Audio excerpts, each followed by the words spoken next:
in Iowa and Wisconsin. So I've lived in Davenport, Iowa, Waterloo, Iowa, Parkersburg, Iowa, Menominee, Wisconsin, went back to college in Iowa at Cornell in Mount Vernon. And so that's where I did my undergrad. We might be getting into the education question here.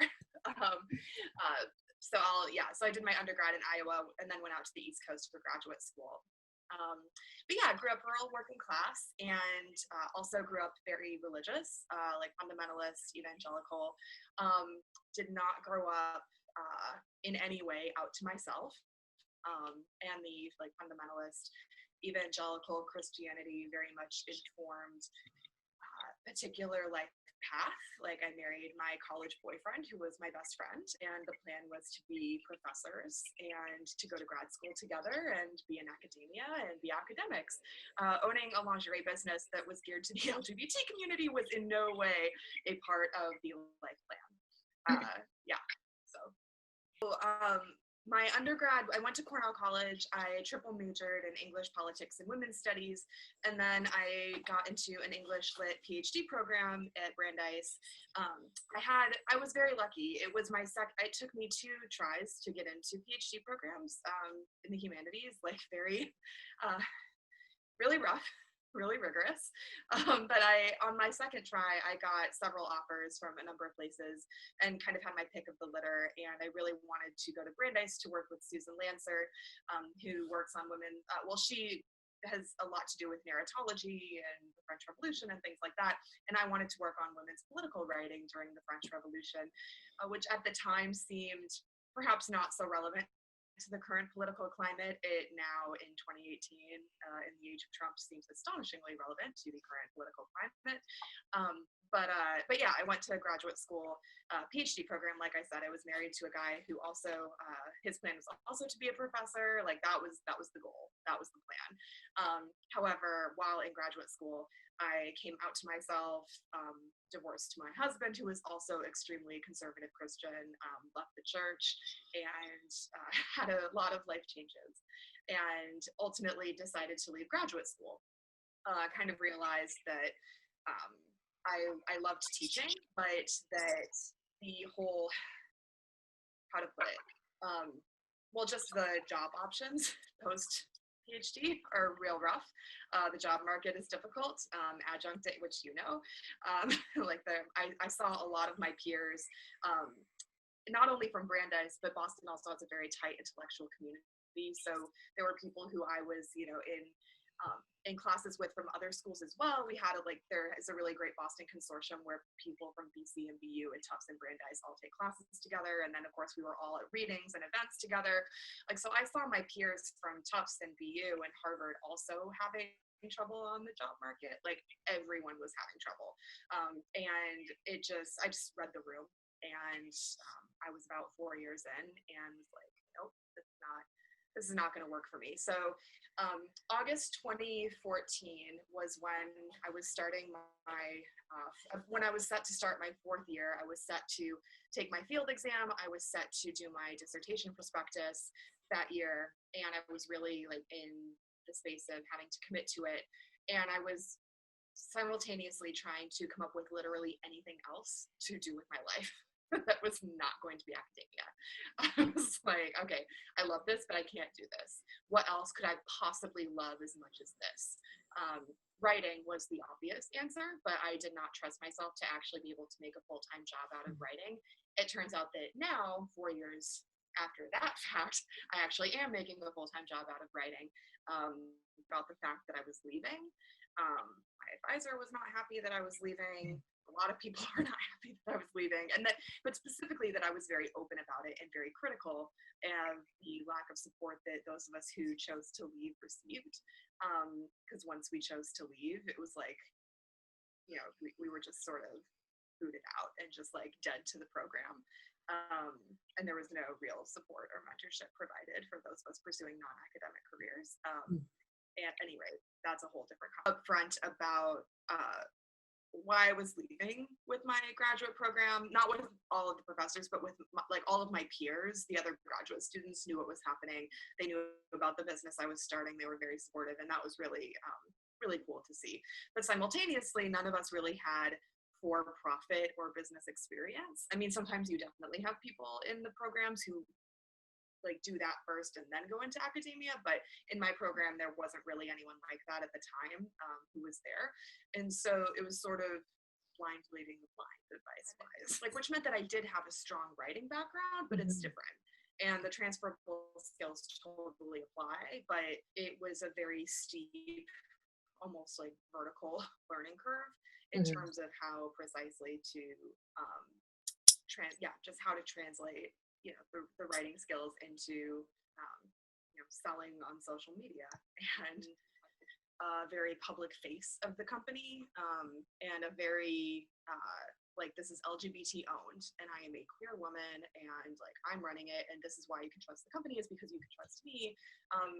Queer always seemed just also a good word to stick with for myself, because it, at least in terms of the very like millennial target audience I was going for, queer is a word that's often used. I completely understand I did receive a lot of criticism for it. We can talk about that a little later, actually. But at any rate, when I started Bluestocking, I was primarily using queer, and I also mentioned that because I had that in like social media bios and things like that. But that has shifted over the years, as it is wont to do sometimes. So. Hard femme, I don't know, it's seasonally informed. In the summer I'm wearing dresses and skirts, in the winter I'm wearing blazers and leather, I'm wearing cowboy boots, like I really enjoy this term that autostraddle has thrown within the last year, which I don't think is in common parlance at all. It's like a very, if you read autostraddle, you're familiar with it, which is mommy, like MOMMI, if you've come across this, right?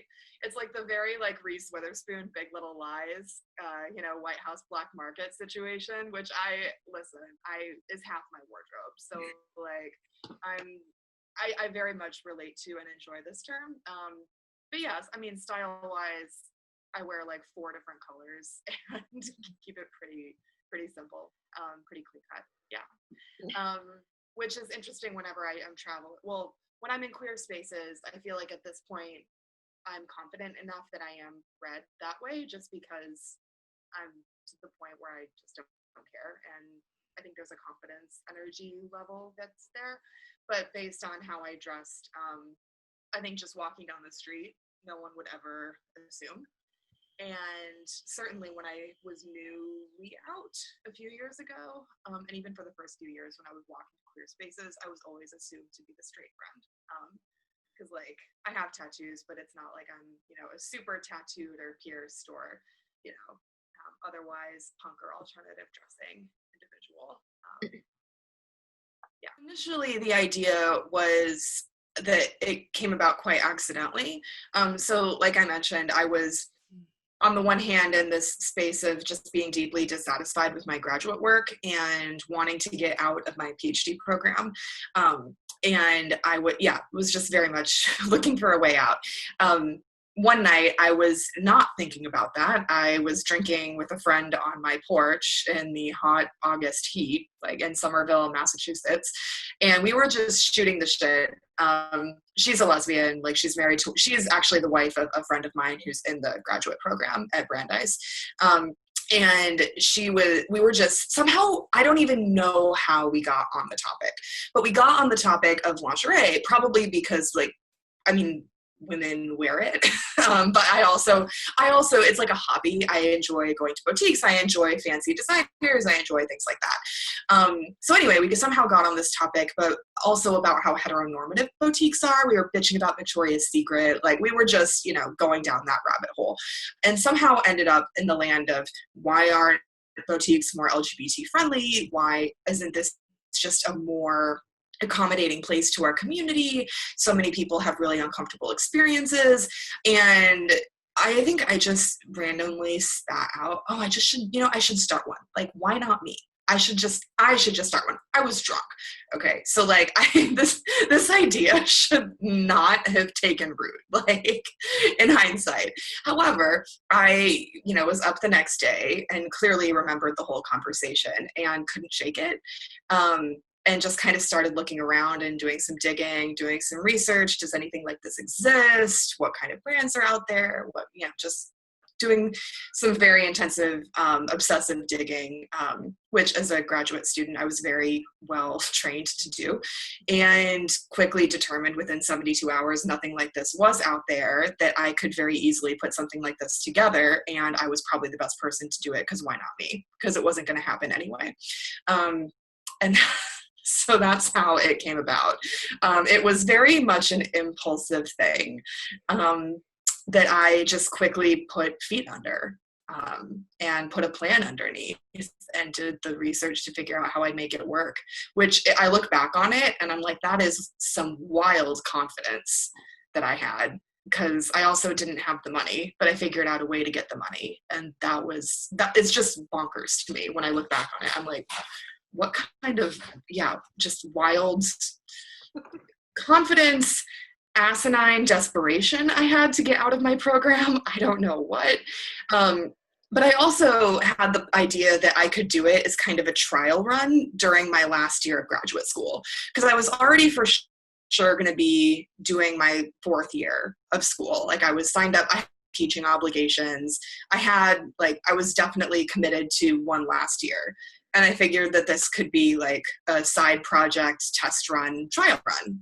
So Bluestockings, again, is just very simply something that you probably know already, is that it's the name of a group of super intellectual and badass women who ran literary salons in 18th century London, in the early 18th century.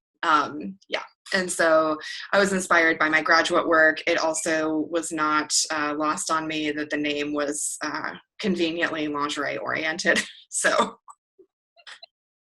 which I have had a number of people complain that I do not, in fact, and have never stocked Bluestockings precisely. So that's a thing. But 2014 was the idea. Within a month, I had my social media accounts, the blog, and my DBA, my doing business as certificate. And I was in I started talks with designers. I was figuring out my funding. And then I launched in April 2015. So it was a very short timeline to get there. So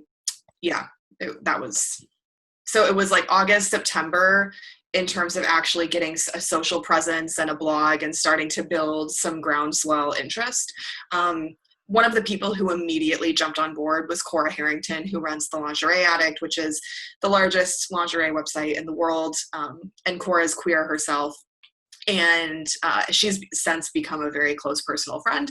But like people like that kind of immediately took notice, just I think partly because I'm not a journalist. I'm not in publishing.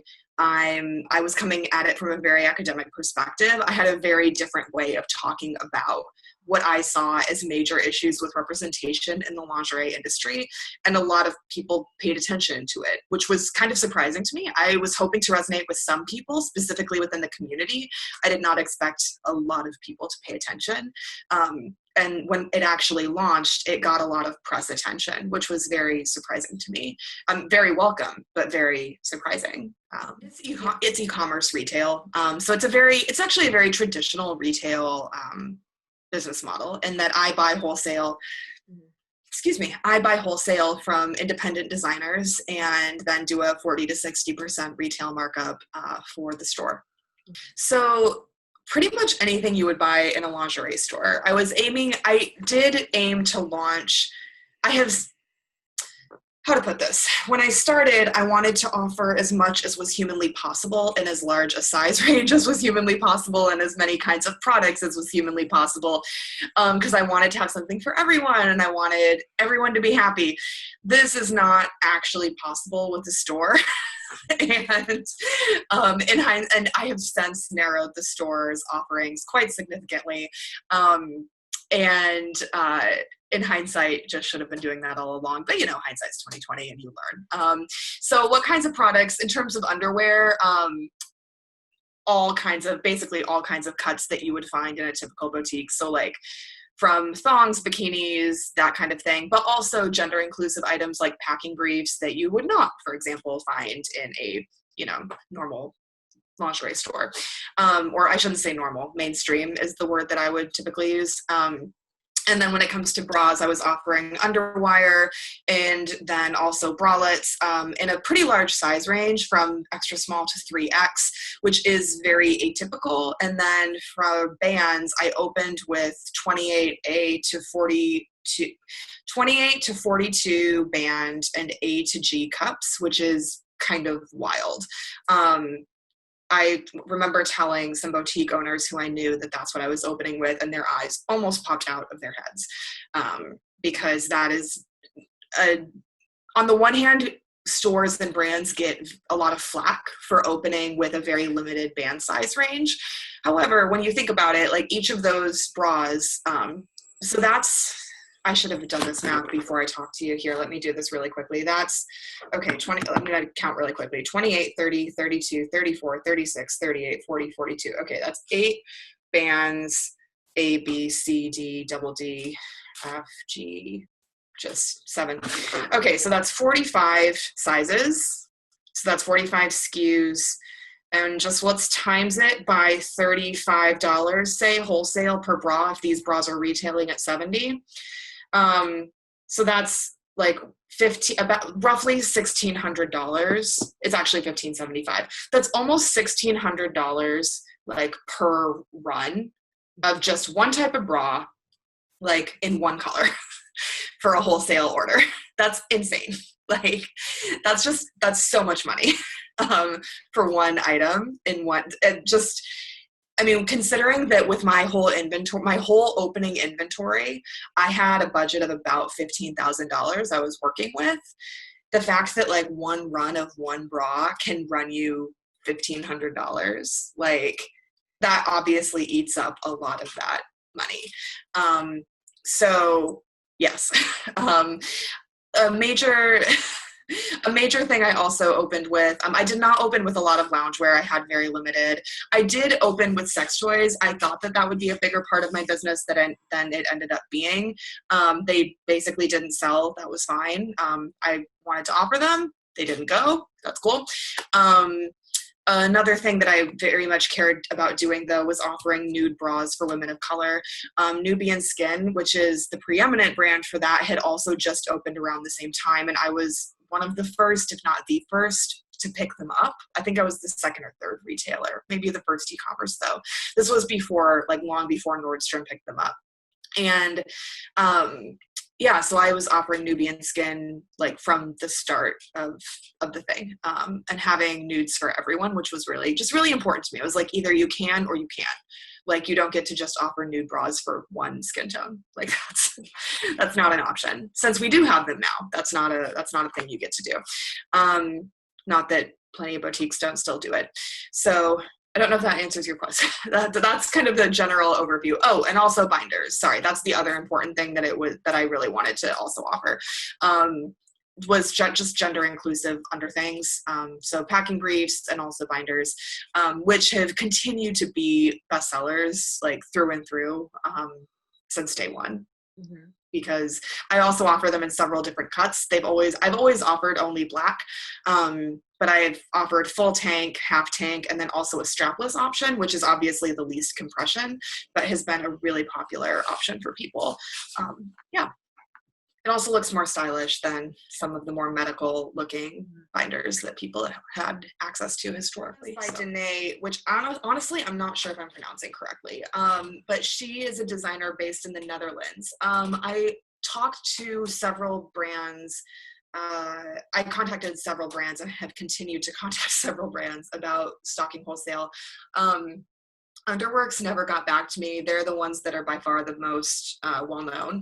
And then GC2B debuted, I think, a year into Bluestockings being open. And I have talked to them a little bit, but so two things. Is that number one, I very much wanted to stock GC2B once they debuted because they got such rave reviews from friends who wore them and just uniformly well reviewed. They offer them in so many colors. Like it's just very fashionable looking. Like I really like the cut. I really like how it looks. It's well made. I think it's made in the US. Like they tick all the boxes. Indie made, like ethically made. they look great, etc., comfortable, all the things. However, the cost is already so low at retail. I'm pretty sure that GC2B is already basically barely marking up their binders from a wholesale cost based on what I know about how much wholesale works at, because they are not working with retailers. They are direct consumer, and they are exclusively direct consumer. In that they are someone that's a whole another piece of being a retailer, is contacting a bunch of indie brands like GC2B who only work direct consumer and do not actually work with retailers. And so oftentimes I'll get feedback from the community being like, why don't you have this brand? We want this brand. But of course, there's this whole behind the scenes conversation of like, I've been talking to them, but they don't do it. But then it's looked at as like a, why don't you have everything? And it's like, actually, I would love to, but I just, either they don't do it, or like the minimum order is too high. There are some brands who are like, well, your first order has to be over $1,000, or you have to order a certain number of pieces. And I'm like, that is so out of my budget. And so it's just not a feasible conversation. Contractors or freelancers to do specific projects over the years. So for example, my friend Melissa, who also I met at Brandeis in the graduate program, she also, she was a master's student, terminal master's, and then she switched careers and became a web developer. And so I hired her to design the first iteration of Bluestocking site. So like she was someone who I, paid to do a project and whatnot. I've had bookkeepers over the years, and hired people to do the logo and shit like that. But I have never had an employee. I do not even pay myself. So it's interesting in terms of having the ethics of like, ethical fashion and sustainability, but simultaneously I'm not taking a paycheck from it. So, and could not afford to have someone else on. Because of the margins. So it's online only. And but when I started, it was in Boston, and then I moved to New York in January 2016. So I have gone through the process of applying for sales tax stuff in 2 states, and I will never do it again. It's a pain in the ass. But yeah, the fact also that it was online only is what allowed me to even move to New York. So obviously having a brick and mortar would have, it would have been financially impossible, but also would have been a tether. Confidence came from doing the Bluestockings blog and doing the social and interacting with customers in that way, and really building a very devoted following, through all of that, which was very surprising. I mean, I say it's surprising to me, but I learned how to interact with people through a brand, but in a way that was very, it was still very real, and that was more limited than when you're a person, but that was still very true to particular values, and that clearly resonated with folks, and in a way that they wanted to support, and that if they couldn't support at that time because of finances or whatnot, they wanted to tell other people about, so that they could support it. And so that was always my favorite part of the business, has always been my favorite part of the business, is the people I've met through it, the people I've interacted with, the community that's been built.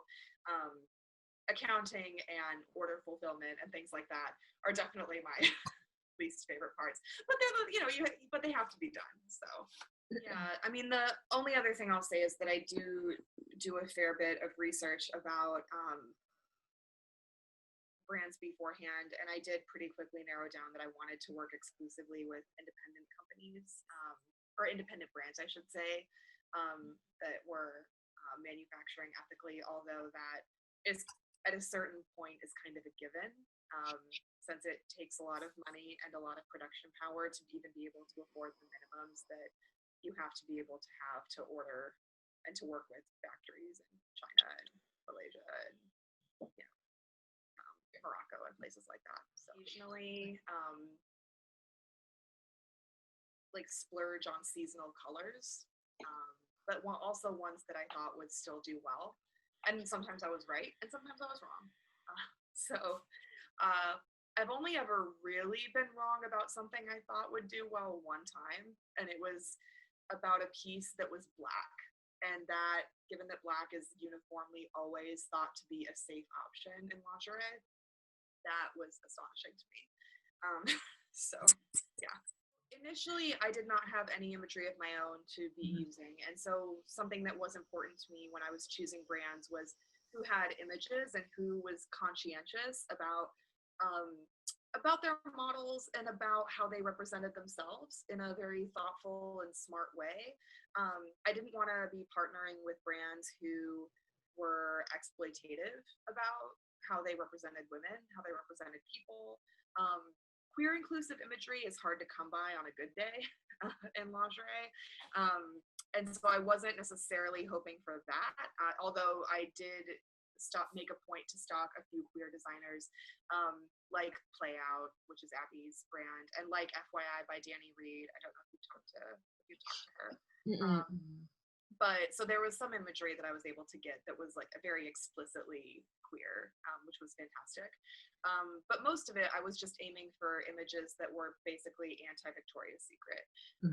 And on the one hand, I think that's very, it's a bit reductive to say that, but you also know exactly what I mean when I say that, which is, I didn't want sexy pouts and hyper thin and only like white models and, just like looking seductively at a male gaze camera. I wanted people who looked thoughtful and engaged and in everyday life settings. And I wanted to work with brands that were exclusively women run, basically, who showed their models and who wanted to show their products in ways that were reflective of that. And so a lot of the imagery on the site is actually produced by a variety of different people and a variety of different brands, but to my mind, it looks cohesive. It doesn't necessarily look cohesive as it would on a like one brand's website, but it is similar in that it is not male gazing. And it is definitely more diverse in terms of the fact that there are brands. I specifically partner with brands who use models of size and women of color and are very purposeful about showing their work on a variety of body types. When it did come time for me to actually, not like when it came time, but when I had the money to actually do my own shoots, I did calls. I did not work with any professional models ever. I wanted to work with people in the community. And so I did model calls. They were pretty diverse. I wanted to have people of color. I wanted to have people who were trans and gender, like either non-binary or gender non-conforming, like people who were femme, people who were bi, lesbian, gay, like basically covering the whole fucking spectrum. And that's represented in every shoot I ever did. And I'm very proud of that. In some of them, there were actual couples. In some of them, we just kind of put people together and we're like, do what you're comfortable with. In my second shoot that I did, I partnered with Fair Fashion, if you're familiar with Sunny Orem's website. So Sunny and I met because we went out on a date once in Boston. We were neighbors, and a long time later, I started Bluestockings, and they reached out and were like, "Oh my God, this is amazing!" And years later, we ended up partnering on this fantastic photo shoot in New York City, and it was amazing. So you never know how people in your life are going to come back around, and connections will form based on mutual interests. So yeah, so it's been really pretty great to kind of see how that's come around, but definitely have been intentional with always wanting to have, when I've had shoots, have models who were representative of the queer community. As festivals very quickly found Bluestockings too prior to me even opening. And Arabelle and Cora are both people with like very substantial, I only bring them up because they are people with very substantial followings and very devoted followings and very queer followings. And I think a lot of people came through, I know a lot of people came through them, and then it just kind of trickled down. Plus me being just super active and super consistent on social. And to me, the key when people ask me about social, I'm like, you have to be consistent. Like, don't count on the big fish, like on the one big post that's just gonna blow up. Posts go viral all the time, and people's followers don't just blow out of the water. It's just a consistent building and a consistent attention to detail. And I think that because I started doing that with Bluestockings in August before the launch in April, I built a lot of content. I talked to a lot of people knew it was coming. So by the time it launched in April, there was a lot of press around it. There was a lot of buzz around it. It got coverage on like Bustle and Hello Giggles and BuzzFeed and ABC News pretty quickly too. So like places like that where it was kind of in the air, to the point where now it's 4 years later, and when I go into like queer events or like you know, or like I went to Autostraddle's A Camp this summer and people were wearing my bras, like, and they were like, oh my God, I ordered this from you. Or I met someone at Cubbyhole, one of the lesbian bars in New York City, and they had ordered their first binder from me. Like that to me is just remarkable and just blows my mind. And I can't even quite wrap my mind around it, that like it's trickled down to that point where people are like, oh yeah, a few years ago, you were very important to me. Probably 50-50 between LGBT and not at the end of the day, but definitely mostly millennial, according to my Google Analytics. That is definitely who's buying from me. But also it's who I was talking to. Like I said earlier, I got a lot of criticism for using the word queer in advertising and marketing. And that was that's, I think, completely valid and also a generational thing. But I'm like, I'm using this word because it's how I identified at the time, but also it's a word that is inclusive and umbrella-like to a specific group of people, and they will know who I'm talking to, and they'll know that I'm talking to them, and I'm talking to my peers. Like I'm 30. My aim here is to talk to people who are within basically like a 10-year range on either side of me, like really like a 15-year range up, and then like a 10-year range down. It's a business. It's not like, it's not compatible with like any particular goals around deconstructing like heteronormative patriarchal like capitalist structures, like organizing meeting. But like when you're ordering your shit from me, like this is not the place for that, because this is like an exchange of goods and services of like that's what this is. Like I have a lot of feelings about this. We'll take a certain amount of credit for, I can't take a lot of credit for, but like a little bit, is that when I started and I'll say when I started, like, and I'll cite April 2015 as like the actual launch time. No brands were doing queer imagery, like aside from Playout and no mainstream brands. Mm-hmm. Like FYI by Danny Reed, which is super kinky and has since shuttered, and then Abby's, like, and those are queer owned also, like indie queer owned. No one was doing anything like remotely with models who were and no one in like lingerie and other things was doing like stuff that was super inclusive, that was with models who were visibly LGBT, who were visibly like transgender non-conforming.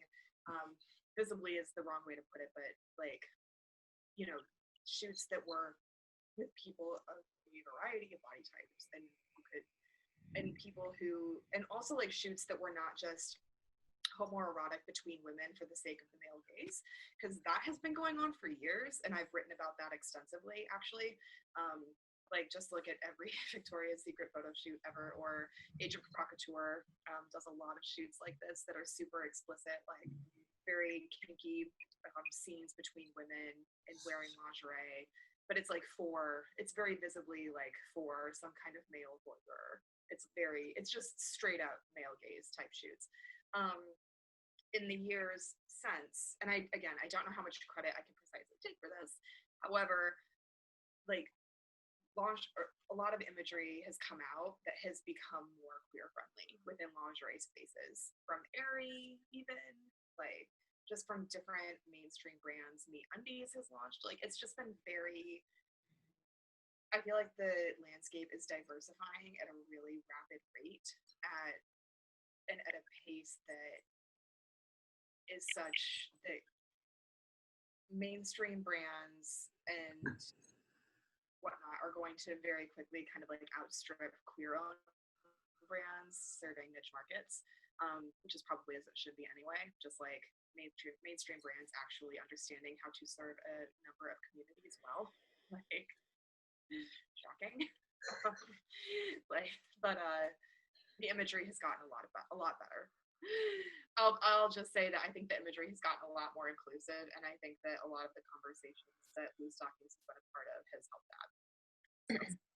So take that into account. I was very naive and underprepared from that particular standpoint.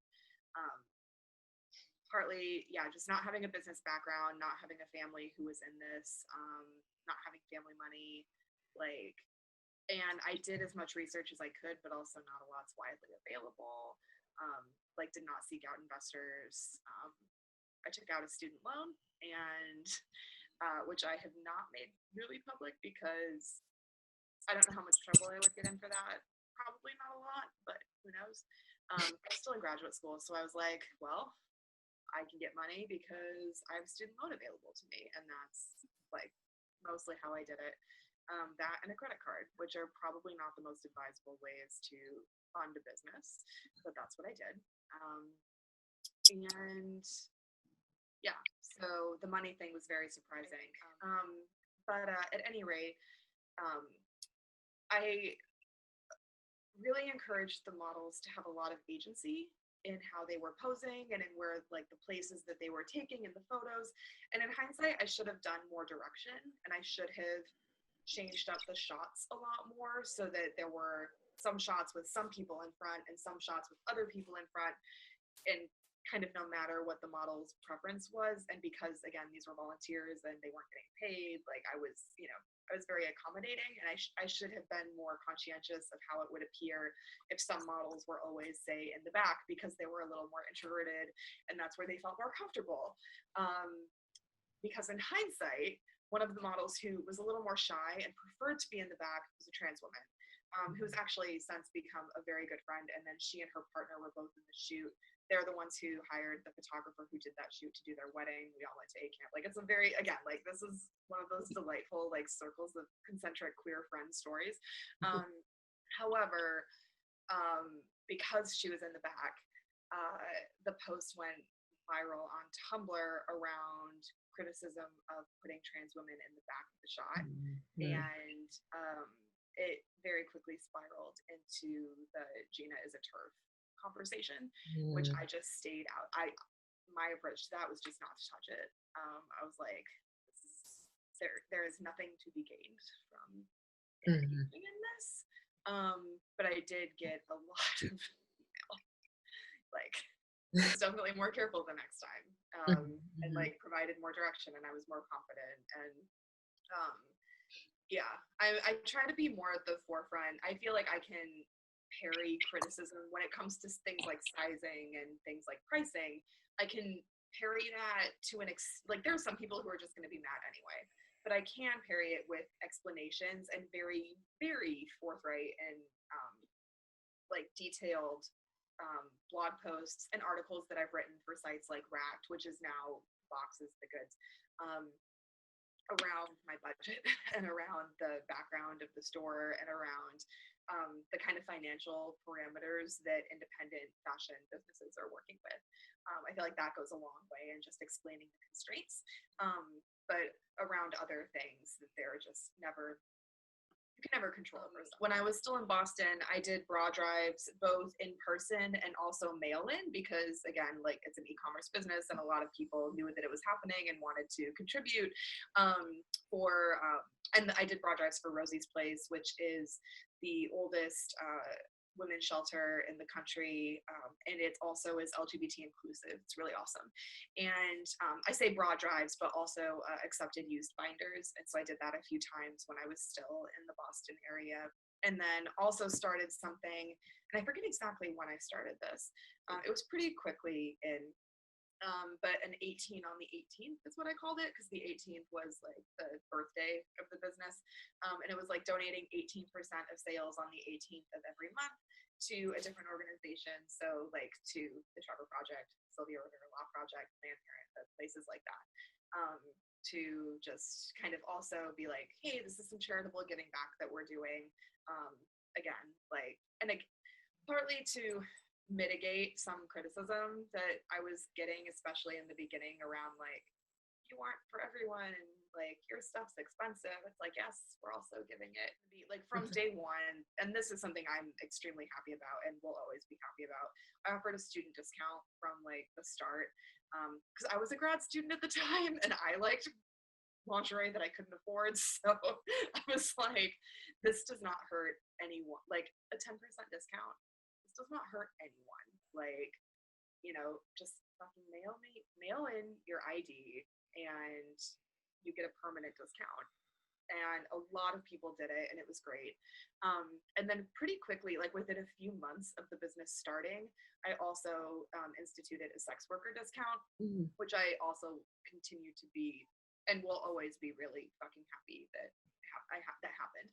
And not as many people took advantage of that, I think, for obvious concerns about privacy and stigma and whatnot. However, sex workers are a widely known in the industry to be a consistent, loyal, and very highly spending customer base. A 10% off discount for them is like, it's nothing. Or for them, and also for their clients who can like buy off of wish lists and things like that. Like, that is nothing. That's so easy, and it's also a way to show support. Again, because a lot of imagery and advertising that, for example, again, to bring them up, Agent Provocateur does trades on sex work. Also, like Chantel, a lot of luxury brands actually produce advertising and lookbooks that completely trade on these very covert sex work pieces. And then it's just, everyone knows that sex workers spend bank on luxury brands and just really nice brands. And it's something that none of us talk about, or that not enough people talk about, I should say. And especially in light of, I instituted this in 2015, but especially in light of FOSTA SESTA passing this last year, I very much started advertising it again and like brought it up again and was like, this is something that's been important to me for a long time and important to Bluestockings and important to a lot of us. Like, and the outpouring of gratitude and support from folks in that community just over a discount. Like, it's like just over that of like, oh my God, thank you. Like, you see us. That fucking blew me away. Also, it's just been very, it's been 4 years now, and financially I don't have the energy to keep it going in that sense and to kind of keep going into debt for it, and just emotionally I don't have the energy to keep it going either, because it is just me, and there are other things that are more satisfying and challenging professionally to be working on right now. I think the really like one thing that I would add is that over the years, is that lingerie, and I'm sure you've heard this from other people, is that lingerie is a very like closed off, very conservative, slightly backwater industry that does not take kindly to outsiders coming in who are not from the fashion world. And I was not from the right school or the right background, and I didn't have money. And so when I was trying to come in and do this, I tried to talk to boutique owners whose boutiques I went to, and they were not particularly helpful. And I tried to talk to brands who I was like, hey, I'm starting a store and this is what it's about. And some of them were receptive and most of them weren't. And certainly I did not get much in the way of advice from them. But the people who were receptive and who were emotionally supportive and who reached out to me to talk were bloggers and were people who were actually like talking to the community who were the consumers. So people like Cora Harrington, people like Sweet Nothing. She does not use her real name online because of professional reasons. People like Caroline Elena Whitz-Hetz, who is the lingerie lesbian, that she no longer is active with blogging, but her blog was hugely influential for me when I was just like coming out to myself and starting to buy nice lingerie for myself and things like that. I met all of them through Twitter and then became friends with all of them in real life. And like now years later, I'm just friends with them normally, and lingerie isn't really a part of our friendship so much. I mean, it is and it's not, it's not like the only thing we have. but they were the ones who actually supported me, supported Bluestockings, gave me advice, and were helpful. And I think that that particular community of people is perhaps not who you would expect to be the mentors of folks coming in, but they were completely invaluable, and really important, and are kind of continue to be my closest community and network within, um, yeah, within the lingerie world. So yeah, that's the piece that I would add.